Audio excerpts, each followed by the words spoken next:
Subscribe now and press the bell icon. Never miss an update.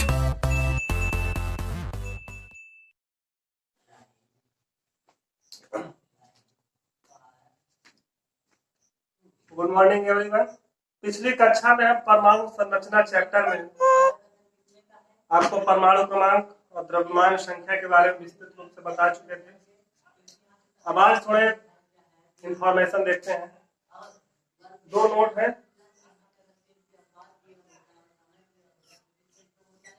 शायद आपको इसके पहले पढ़ाया भी गया हो, लेकिन एक बार आप देख लीजिए ध्यान से, क्योंकि सवाल लगाने से पहले थोड़ा इसमें चेक कर लेते हैं। होता क्या है, जब कोई परमाणु, जब कोई तत्व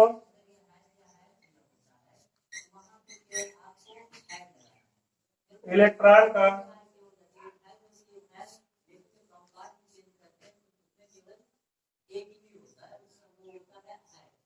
त्याग करता है तो उस पर धनावेश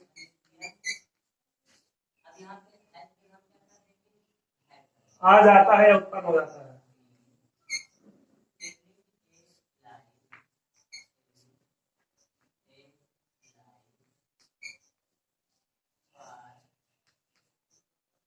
जब कोई तत्व क्या करेगा, इलेक्ट्रॉन को त्यागेगा तो उसका क्या आ जाता है, धन आवेश उत्पन्न हो जाता है। जैसे उदाहरण पे यदि हम बात करें एग्जाम्पल में, एक तत्व लेते हैं हम सोडियम। सोडियम आप जानते हैं इसका परमाणु क्रमांक कितना होता है, 11 होता है। तो आपको एक सूत्र बताया गया है,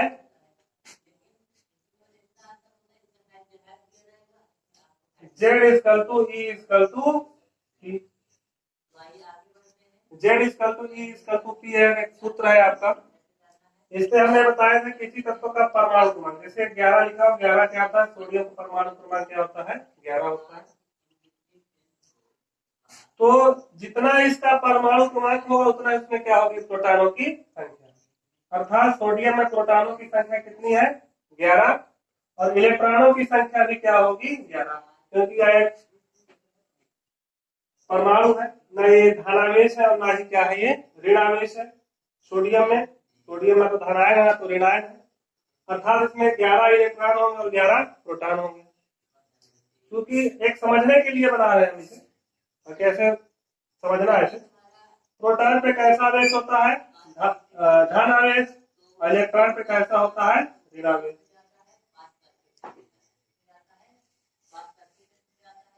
11 electron negative charge, 11 proton positive charge, अर्थात क्या हो गया, टोटल उदासीन हो गया। लेकिन जब ये इलेक्ट्रॉन का त्याग करता है, जब ये एक इलेक्ट्रॉन का मान लीजिए एक त्याग करेगा, तो यहाँ पे देखिए, किसी भी कोई भी प्रोसेस हो, जो परमाणु क्रमांक के प्रोटॉनों की संख्या रहती है वो कभी चेंज नहीं होती। तो प्रोटॉनों की संख्या यहाँ भी 11 रहेगी, लेकिन इलेक्ट्रॉन यहाँ पे जो 11 है, जब यहाँ पे एक इलेक्ट्रॉन त्याग देगा तो इधर इलेक्ट्रॉनों की संख्या कितनी हो जाएगी, एक कम हो जाएगी, अर्थात 10 हो जाएगी। क्योंकि आप जानते हैं प्रोटॉन पे पॉजिटिव चार्ज और इलेक्ट्रॉन पे नेगेटिव चार्ज, ये समझने के लिए आपको समझाया जा रहा है। तो सोडियम है, एक इलेक्ट्रॉन त्यागा, तो एक इलेक्ट्रॉन त्यागा है, एक इलेक्ट्रॉन इसका चला गया। अब पॉजिटिव चार्ज देखिए 11 है, नेगेटिव चार्ज क्या है, 10 है, अर्थात एक पॉजिटिव चार्ज क्या है, ज्यादा है। तो इससे हम ये समझ सकते हैं कि उसपे क्या हो गई, यहाँ पे धन आवेश में क्या हो गई, वृद्धि हो गई। यहाँ पे 11 प्रोटॉन थे, 11 इलेक्ट्रॉन थे, जबकि यहाँ पे कितने इलेक्ट्रॉन बचा, 10 इलेक्ट्रॉन बचा, जबकि प्रोटॉनों की संख्या कितनी है, 11। तो यहाँ पे धनावेश की मात्रा ज्यादा हो जाती है, जिस वजह से हम ये कहते हैं कि जब कोई तत्व क्या होता है, इलेक्ट्रॉन का त्याग करता है तो उससे कौन सा आवेश उत्पन्न हो जाता है, धनावेश। क्योंकि एक धनावेश की अधिकता है, इसलिए यहाँ पे कितना पॉजिटिव चार्ज आएगा, सिर्फ एक पॉजिटिव चार्ज। इसका स्क्रीनशॉट ले लीजिए, फिर आपको दूसरा उदाहरण इसका देते हैं।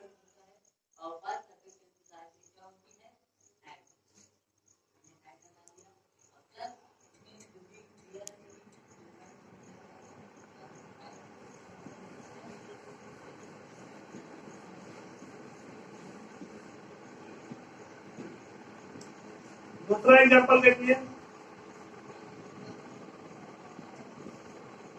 मैग्नीशियम, मैग्नीशियम का परमाणु क्रमांक होता है 12। तो Z equal to E equal to P सूत्र से इसमें इलेक्ट्रॉनों की संख्या हो जाएगी 12 और प्रोटॉनों की संख्या हो जाएगी 12।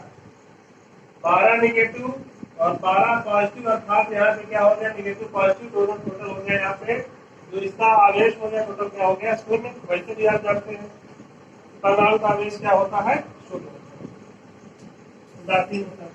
लेकिन जैसे ही ये 2 इलेक्ट्रॉन त्याग देगा, 2 इलेक्ट्रॉन त्यागेगा तो यहाँ इलेक्ट्रॉनों की संख्या क्या हो जाएगी 10 और प्रोटॉनों की संख्या क्या रहेगी 12 रहेगी। प्रोटॉनों की संख्या कभी चेंज नहीं होती है। 12 इलेक्ट्रॉन 12 प्रोटॉन, यहाँ पे कोई आवेश नहीं। लेकिन जैसे ही यहाँ पे 2 इलेक्ट्रॉन कम हो गए, इधर 2 धन आवेश बढ़ गया ना, तो इसके लिए यहाँ पे Mg के पास 2 पॉजिटिव चार्ज। तो इससे स्पष्ट हो गया कि जब कोई तत्व इलेक्ट्रॉन का त्याग करता है तो उसमें क्या आता है, धन आवेश आता है। धन आवेश उसका बढ़ जाता है। अर्थात सोडियम में भी देखा, उसमें सोडियम 1 इलेक्ट्रॉन त्याग रहा था, उसमें 1 धन आवेश बढ़ रहा था। इसमें 2 इलेक्ट्रॉन त्यागा तो उसमें कितने धन आवेश बढ़ गया, 2। इसमें कर लीजिए इसमें।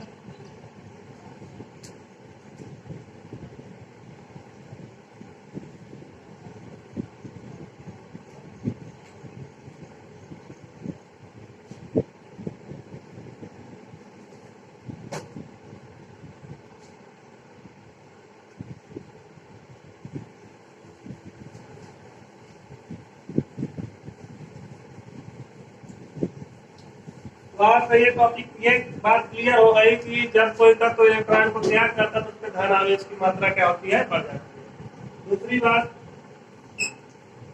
जब कोई तत्व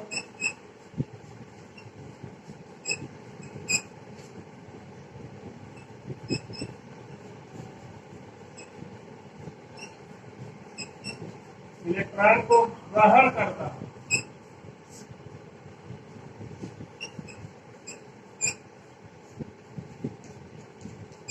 तो उसमें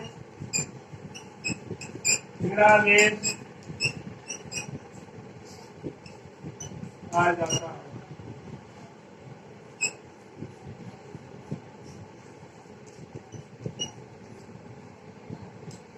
जब कोई तत्व क्या करेगा, इलेक्ट्रॉन ग्रहण करता है तो उसमें कैसा आवेश आता है, ऋणावेश आता है। जैसे एग्जाम्पल के तौर पर हम ले रहे हैं क्लोरीन। अब आप इसमें इतना ये जानते हैं कि क्लोरीन का परमाणु क्रमांक 17। अगर आप नहीं जानते हैं तो इसका मतलब ये है कि जो आपको लिखवाया गया है 1 से 30 तक के परमाणु क्रमांक, 1 से 30 तक के तत्वों के नाम, प्रतीक, द्रव्यमान संख्या, उसको आपने याद नहीं किया, तो आप याद कर लीजिए। क्लोरीन एक परमाणु है, तो जितने इसमें इलेक्ट्रॉन होंगे उतने ही क्या होंगे, इसमें प्रोटॉन होंगे। 17 इलेक्ट्रॉन, 17 प्रोटॉन। इलेक्ट्रॉन में निगेटिव, प्रोटॉन में पॉजिटिव, टोटल चार्ज यहाँ पे कितना है, 0, शून्य। लेकिन जैसे ही क्या करेगा, 1 इलेक्ट्रॉन त्यागेगा, या मतलब 1 इलेक्ट्रॉन बाहर करेगा, 1 इलेक्ट्रॉन जैसे ही यहाँ पे ग्रहण करेगा, यहाँ पे इलेक्ट्रॉनों की संख्या कितनी हो जाएगी, 18, जबकि प्रोटॉनों की संख्या रहती है 17।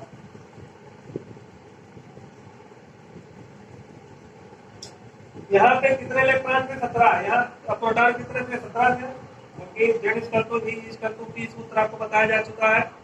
जो परमाणु क्रमांक होगा किसी तत्व का, उतने ही उसमें इलेक्ट्रॉन होंगे, उतने उसमें क्या होंगे, प्रोटॉन। जब यहाँ पे कोई आवेश होगा, लेकिन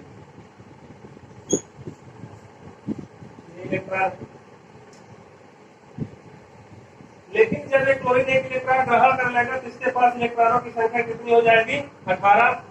क्योंकि यहाँ पे इलेक्ट्रॉन की मात्रा अधिक है। इलेक्ट्रॉन पे कैसा आवेश होता है, ऋण आवेश, और प्रोटॉन पे कैसा आवेश होता है, धन आवेश। या आप अच्छी तरीके से जानते हैं, यहाँ पर ऋणात्मक आवेश अधिक मात्रा में है। इसका मतलब ये हो गया कि जब कोई तत्व यहाँ पे क्या आ जाएगा, और निगेटिव चार्ज कितना ज्यादा है, 1 ज्यादा है, यहाँ पे क्या जाएगा, 1 माइनस। तो जब कोई तत्व इलेक्ट्रॉन को ग्रहण करता है तो उसमें कौन सा आवेश आता है, ऋण आवेश आ जाता है। इस बात को समझना बहुत ही आवश्यक था इस तरह। क्या इस बात है आपको समझ में आ गई होगी।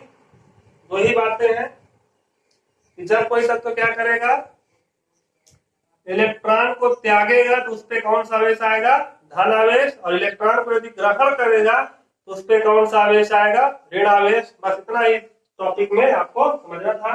इसका स्क्रीनशॉट लीजिए, अच्छे से इसको आपको फेयर में लिखना है।